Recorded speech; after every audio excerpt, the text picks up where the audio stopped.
여러분 그렇게 찾아보셨어요? 전 여러분에게 도전하고 싶어요. 찾으세요. 아멘. 그거는 전심으로 찾으세요. 아멘. 제가 요즘 이제 몰입이라는 책에 엄청 몰입을 쓰신 황동문 교수님, 그분의 몰입에 대해서 제가 쭉 이제 계속 그 강의도 듣고 하면서, 왜냐하면 몰입이 중요하구나. 우리 아이들도 살아계신 그리스도를 만나고 하나님 말씀에도 완전히 몰입하게 하면 되는데 우리가 그게 참 어렵구나 하면서 생각해 보니까 내가 이렇게 교회도 오기 전에 그렇게 주님을 만날 수 있었던 것은 성경에 몰입했고, 그 다음에 진리를 찾아서 몰입했고, 나는 먹을 거 없어도 괜찮아요. 가난해도 괜찮고, 내게 뭐 온갖 비난과 조롱이 있어도 괜찮아요. 근데 나한테는 진리가 없다는 것, 길을 모른다는 것, 이것이 나한테는 최고의 고난이었어. 그래서 전심으로 성경을 다 읽고 나서 놀란 것은 예수 그리스도가 그분이 딱 꽂히는 거예요. 이분이 사람으로서는 이렇게 살 수 없다. 이 니고데모처럼 사람으로서는 이렇게 할 수 있다. 그러면 이분이 하나님이신가? 아니, 하나님이 어떻게 사람이 돼? 근데 사람인가? 하나님은 또 아닌 것 같아. 왜? 죽었다가 사흘 만에 부활하시고 하늘로 올라가셨다. 이게 진짜냐 가짜? 이런 목마른 심령으로 제가 성경을 너무너무 열심히 읽었고, 다 읽은 다음에는 이분이 어디 계실까? 부활하셨다고요? 부활하셨다고요? 그럼 어디 계세요? 가만히 생각해 봤더니 교회에 계실 것 같아요. 한 번도 안 가본 교회에 계실 것 같아요. 그래서 교회 찾아갔어요. 모르는 교회가 그 당시에 80년도면, 그죠? 79년도면 여러분 그냥 가는 데마다, 동네마다 그냥 얼마나 교회가 많았어요. 빨간 십자가가 많았으니까. 그런데 제 눈에는 그냥 하나도 안 보였어요. 그래서 교회가 어디 있는지 몰라가지고 사람들한테 물어서 찾아갔어요. 근데 가서 예배드리고 제가 너무 놀란 거예요. 예배드리면서 감격 없는 설교요. 감동 없는, 그러니까 설교자 자신에게도 감동 없는 강의, 식설. 그 다음에 또 예배드리는 모든 사람들의 그 졸면서 찬양도 감격 없는 예배. 너무 실망했어요. 그러면 이들 안에 정말 주님이 계시다면 이럴 수 있을까? 근데 왜 어떻게 이럴 수 있지? 그래서 물어보러 갔다가 아무도 만나지 않고 그냥 왔어요. 근데 저는 포기할 수가 없었어요. 왜냐하면 내가 성경 한 번 읽고 받은 이 감동은 그분이 얼마나 살아계신지, 여러분 성경을 읽고 있는데 소리가 들리는 거예요. 누가 온 것 같아요, 밤에. 그래서 일어나서 방문마다 다 열어봤어요. 화장실 문까지 열어봤어요. 누가 오신 것 같은데. 성경 있다고 옆에 계신 것 같고 뒤에 계신 것 같고. 임재를 강력하게 느낀 거예요. 근데 그게 임재라는 걸 알아요. 교회도 안 가본 사람이 어떻게 알아요? 성경도 이해도 못하는 사람이 어떻게 알아요? 이해가 중요한 게 아니라 그분이 찾아오셨다는 사실이에요. 머리로 이해하는 것이 신앙이 아닙니다. 그분이 나 같은 자, 이제까지 진리도 알지 못하고 교회도 다녀본 적도 없고 성경도 읽어본 적도 없었던 그런 저에게, 예수에 대한 얘기도 들어본 적도 없었던 저에게 그분이 찾아오셨다는 사실. 그날부터 저는 잠을 잘 수가 없었어요. 잠자는 것도 아까웠어요. 성경 더 읽어야 되니까. 다 끝날 때까지 다 읽어야 되니까. 그리고 열심히 전심으로 성경을 읽으면서 결론이 예수 그리스도가 하나님이냐 사람이냐, 이게 질문이 옛날에 핵심 질문이에요. 이 질문을 포기할 수가 없어요. 누구한테 물으러 갔다가 교회로 갔다가 아무도 물어보고 싶지 않았어요. 왜? 제가 그때 생명 없는 종교라는 게 이런 거구나. 저는 처음 가서 생명 없는 교회를 보게 된 거예요. 생명 없는 예배를 만나게 된 거예요. 그러니 이 불신자였던 저에게도 그렇게 느껴지면 여러분 이런 갈등 없으십니까? 그러면 내가 만나야 될 거 아니에요. 여러분에게 이 생명이 안 느껴져요. 그죠? 그래서 여러분 그냥 의문만 갖지 마세요. 저는 사람마다 만나면 여러분 질문이 많다 그러면 다 물으라 그래요. 왜요? 제가 그렇게 질문이 많았거든요. 질문이 너무 많았거든요. 그래서 그 질문을 다 저는 사람에게서 찾을 수가 없었어요. 목사님 처음에는 목사님들도 찾아가봤어요. 심지어 조영기 목사님 방에 저기까지 그 앞에까지 찾아갔어요. 애 하나 업고 안고 왜 연년생 이제 애기니까. 그리고 찾아갔더니 사람들이 왜 왔냐고 그래요. 저요 너무 성령 있고 질문이 있는데 저 좀 가르쳐달라고 목사님 찾아왔습니다. 그럴 시간 없대요. 너무 실망했죠. 그래서 저기 가면은 100명의 목회자들이 있으니까 그 큰 방에 가서 누구한테나 물어보래요. 한 영혼에게 관심 없는 분이라면 나도 그분에게 묻고 싶지 않다 이러면서 가서 또 100명이나 되는 그 큰 목회자 있는 방에 가서 가만히 서 있어요. 애 안고 손 붙잡고 서 있었어요. 누군가 나를 보고 달려오는 사람이 있다면 그가 나한테 답할 사람이다. 이렇게까지 하면서 가서 물어봐도 답이 내가 질문한 것에 시원한 답이 안 되는 거예요. 이것은 내가 그분께 물어야 되는 거구나. 이렇게 결론 내고 그리고서는 제가 이제 그 한 가지 질문. 하나님이에요, 사람이에요? 예수는 과연 어떻게 하나님이 사람이 될 수 있어요? 사람이 어떻게 하늘로 올라가요? 이건 정말 부활했다고요? 사람이 부활할 수 있어요? 이렇게 이 한 가지 때문에 그때부터 먹는 것도 밥을 내도 아무 생각 없어요. 예수님 만나고 싶어요. 저 좀 만나주세요. 정말 나는 이 세상에 당신같이 완벽한 분을 본 적이 없어요. 근데 당신이 하나님이시면 참 좋겠는데 하나님이시면 저 좀 만나주세요. 하나님, 당신이 근데 어떻게 사람으로 오셨어요? 어떻게 말이 안 되죠. 사람이 어떻게 부활해요? 이거를 밥을 하면서도 빨래를 하면서도 애를 보면서도 심지어 잠자는데도 제가 그렇게 기도하고 있더라고요. 만나주세요. 그걸 저는 그때는 몰랐어요. 지금 생각하니까 얼마나 거기에 몰입되어 있는지 이 답을 얻어야 되겠다는 생각이에요. 그 다음에 성경을 읽으면서 느꼈던 그 하나님의 능력, 이 말씀의 능력에 대해서 끝까지 성령님 만약 계시다면 저 좀 만나주세요.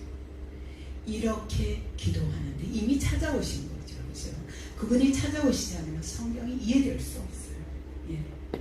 그래서 물과 성령으로 이미 사시는 그때 거듭난 상태였는데 내가 그런 줄도 몰랐어요. 근데 예수를 온전히 믿을 수가 없어요. 성령이 오셔서 역사하시는 거죠. 아직 내가 구원에 이르지 않았다 할지라도 그분이 찾아오신 거예요. 그래서 이 기도를 잠자는데도 하고 있고 깨면 또 하고 있고 이 계속 이어지기를 닷새가 이어졌어요. 닷새 만에 그분이 전격적으로 제가 잠잘 때도 기도하고 잠자는 중에라도 만나주세요. 이렇게 기도했거든요. 그때 진짜 잠자는 중에 꿈으로 하나님이 쫙 설명해 주셨어요. 그랬을 뿐만 아니라 그 모든 꿈에 대해서는 제가 생략하고 핵심은 그거였습니다. 제가 꿈에도 헤매고 있는데 하나님의 음성으로 들려주셨어요. 나는 태초부터 너를 알았다. 음성으로 말씀하셨어요. 그리고 나는 그때부터 지금까지 너를 보고 있었다. 나는 너를 안다.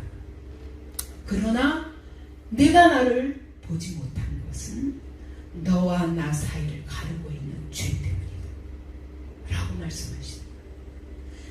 깜짝 놀랐어요. 죄라는 인식, 모든 인간이 죄를 짓고 산다는 것에 대한 나의 지독한 비관주의는 있었어요. 인생에 대한. 그러나 그 죄가 구체적으로 뭔지 몰랐어요. 근데 하나님과 나 사이를 가로막고 있는 것이 죄라고 말씀하시죠. 보니까 하늘이 새까만 거예요. 하나님은 거기 계시다고 하시고 나를 보고 계시다고 하는데 나는 그분을 볼 수가 없어요. 아, 이것이 죄구나 라는 걸, 하나님과 나 사이를 가로막는 것이 죄라는 걸 알았어요. 그리고 하나님이 구원의 길로 인도하셨어요. 그리고 제가 교회 안에 들어가게 되었어요. 들어가서 그분이 어떤 분이 예복을 입으시고 이렇게 주전자를 들고 계세요. 자, 여러분, 저는 막 너무 그분을 만나고 싶어서 맨 앞으로 달려가다 생각하니까 내가 이 아무것도 모르면서 맨 앞에 앉기는 좀 너무 죄송해가지고 두 번째 자리에 앉았어요. 그랬더니 앞에 예복을 입으신 분이 딱 주전자를 들고, 자, 여러분, 이제 여러분에게 이 피를 여러분에게 나눠드리겠습니다. 이 잔을 여러분에게 나눠드리겠습니다. 이 잔을 마시고 이 떡을 먹으면 오늘 나를 만날 것입니다. 이게 잔이 뭔지 떡이 뭔지 아무것도 모르잖아요. 근데 만나주신대. 너무 기뻐서 오늘 드디어 만나는 날이구나. 그리고 사모하고 기다렸는데 갑자기 그분이 제 앞에 오셔서 주전자로 딱 잔에다가 그걸 들려주시는데, 보니까 이 잔이 처음에는 작은 잔이었는데 이렇게 커진 거예요. 이 잔에 시뻘건 피가 담겨있는 거예요. 뜨끈뜨끈한 피예요. 이 피에서 냄새가 나요. 피 냄새가 나요. 그때 깜짝 놀랐어요. 저는 계속 성경을 읽으면서 막 화를 내고 있었어요. 누구에게? 유대인들에게. 아니, 어떻게 이분이 무슨 죄가 있다고 이번을 죽이고 십자가에 못 박서서 저는 용서할 수가 없었어요. 어쩌면 이럴 수가 있지? 내가 만약 거기 있었더라면 나는 예수님을 가리고 이분이 이 무슨 죄가 있다고 이분을 죽이려고 하느냐, 왜 이런 사람이 한 사람도 없지, 혼자 의인이 돼가지고 이렇게 생각하고 있었어요. 제자들이 다 도망갔어요. 이해할 수가 없었어요. 제자들이 다 어디로 갔지? 12명 중에 왜 한 명도 없지? 막 이러면서 화를 냈어요. 난 그럴 수 없을 것 같아. 내가 그 시대에 있었다면 난 못 그럴 것 같아 라고 생각했어요. 근데 이 잔을 받으면서 너무너무 놀랐어요. 이것은 예수님의 피구나. 이 피를 마시면 하나님을 만날 수 있다고? 이 피를 쏟으시기 위해서, 그러면 내가 하나님을 만나게 하기 위해서 이분이 이 피를 흘리셨구나. 그렇다면 누가 그분을 죽였는가? 유대인이 아니구나. 제자들이 아니구나. 나구나. 라는 거 알았어. 이 잔을 받아 마시면서, 주님, 내 썩은 피는 다 걷어주시고 주님의 이 깨끗한 피로 머리끝부터 발끝까지 모세 혈관까지 저를 깨끗하게 해주세요. 이렇게 고백하게 됐어요. 이 떡을 먹으면서, 하나님, 이 떡이 뭔지 모르지만 그제서야 요한복음 6장이 이해가 됐어요. 예수님이 말씀하시잖아요. 내 잔을 마시고 내 피를 마시고 내 살을 먹지 아니하는 자는 나와 상관이 없느니라. 그때 따라왔던 수많은 제자들이 다 떠나갔어요. 그때 예수님이 말씀하십니다. 제자들에게 너희도 가려느냐? 그때 베드로가 말했어요. 영생의 말씀이 여기 계시네. 내가 누구로 가오리까? 저는 이해는 할 수 없지만 저는 예수님을 이런 분을 본 적이 없었기 때문에, 이렇게 완벽한 분을 본 적이 없었기 때문에 나는 당신을 떠나갈 수 없습니다 라고 얘기했었어요. 근데 그 모든 것이 이 뜻이었구나. 예수의 피를 마시고 이 살을 먹지 아니하면 나와 상관이 없다. 그래가지고 그걸 마셨어요. 먹었어요. 그리고 그 다음에 어떻게 해야 되지? 근데 갑자기 뒤에서 누가 제 머리를 들었어요. 그리고 저는 하늘을 향해서 머리를 들게 되었을 때 갑자기 교회 첨탑이 있는 십자가가 하늘을 향해서 쫙 열린 거예요. 그리고 십자가가 달린 그 꼭대기에 예수님이 보였어요. 두 팔을 벌리고 계셨어요. 그리고 마치 우리를 향하여 말씀하시는 것처럼 온 천지가 진동하도록 음성이 들리는데, 저는 한 번밖에 안 읽은 성경이었지만 그때 기억나는 성경 구절이 생각이 났어요. 수고하고 무거운 짐진 자들 다 내게로 오라. 내가 너희를 쉬게 하리라. 이렇게 부르짖으신 것 같았어. 보니까 너무 영광스러운 분이에요. 저 멀리 있는데 저기가 삼층천이구나. 거기서부터 그렇게 먼데 그렇게 가까이 느껴지. 이 빛나는 영광을 눈이 부셔서 볼 수가 없어요. 그분의 실루엣만 보이지 자세한 건 보이지 않아요. 너무 강렬한 빛 때문에. 그러면서 음성과 함께 두 팔 벌리고 교회 모든 사람을 하며 팔을 벌리고 계셨어요. 살아계시구나. 살아계시구나. 주님이 하늘에 계셨군요. 그러면서 살아계셨군요.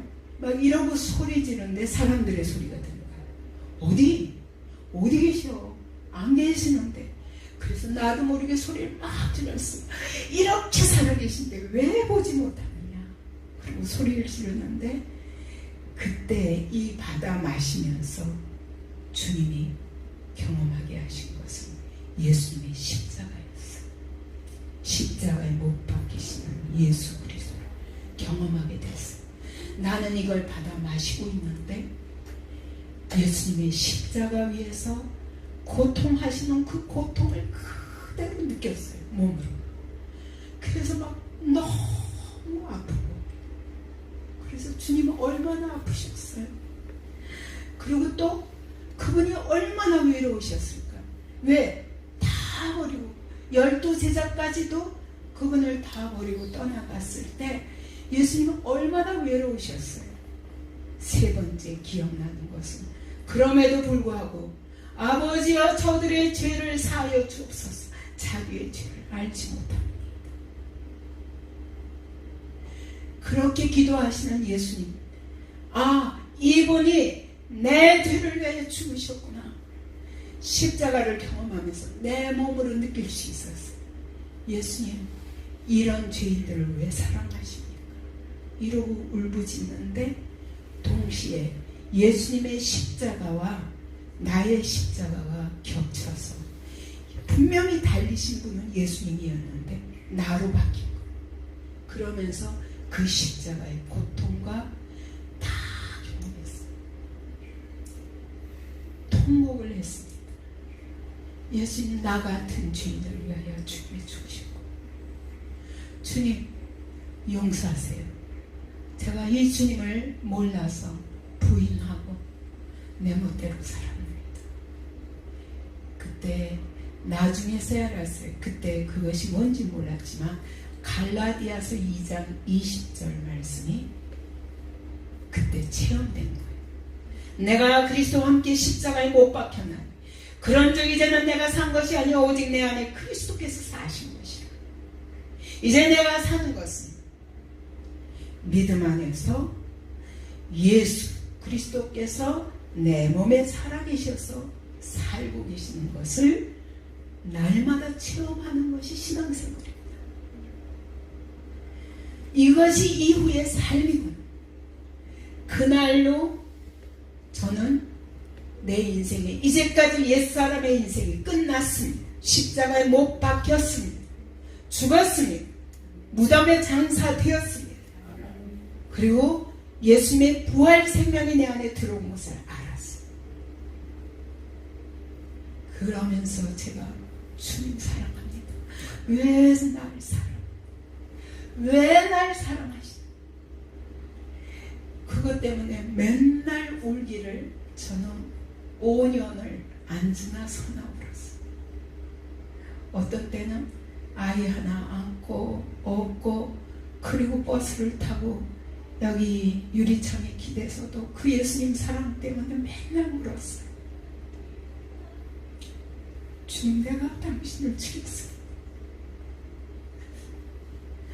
내가 죄인 되었을 때, 내가 하나님의 원수로 행할 때에, 내가 연약할 때 우리 주님은 이미 내가 이미 그의 원수로 행하고 있는 나를 위하여 죽으십니다.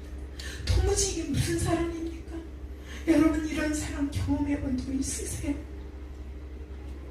여러분이 아무리 남편을 사랑하고 아내를 사랑한다 할지라도 여러분 내 뭔가 원수된 자리에 있을 때 여러분 사랑해 보신 적 있어요?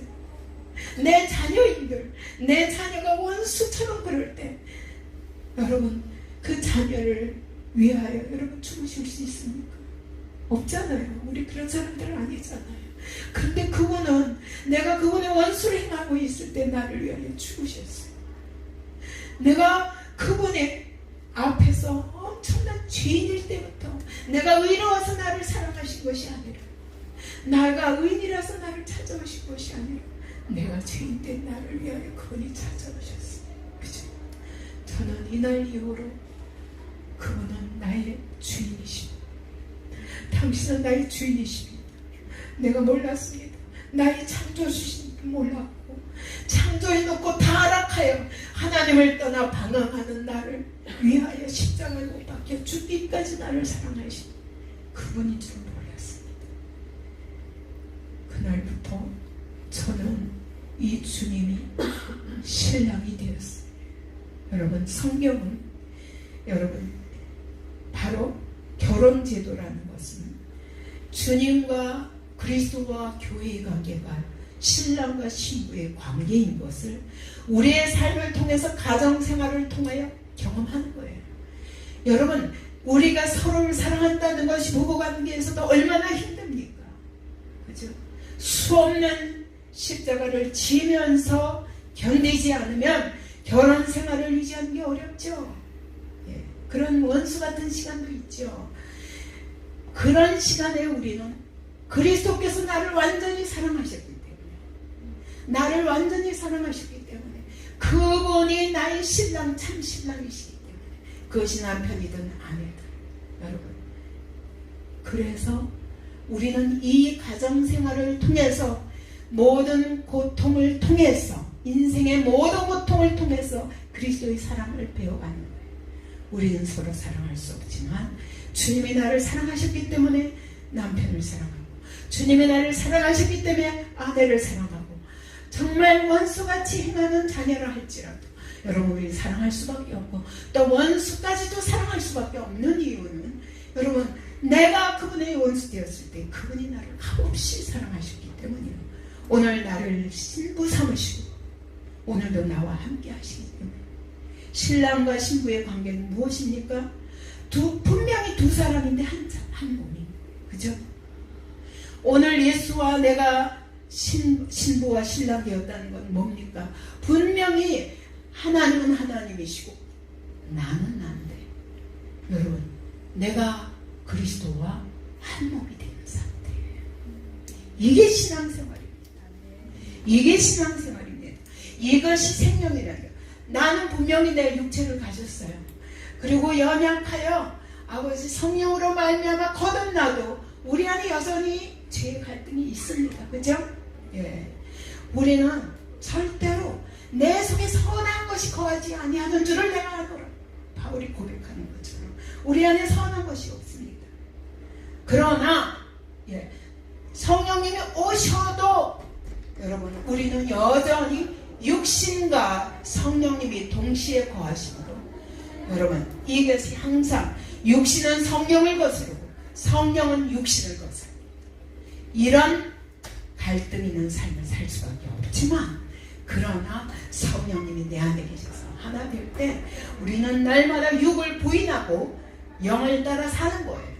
그래서 여러분 거듭나고 나면 어떤 사람이냐, 여기 오늘 본문에서 말하듯이 바람이 어디로 가서 어디로 가는지 알지 못하지만 그러나 바람에 밀려 살듯이 성령님이 내 안에 오셔서 그분이 보이지도 않고 여러분 느껴지지도 않아요. 바람처럼 나를 몰고 가시구나 하고 밀려가는 거예요. 몰고 가시네.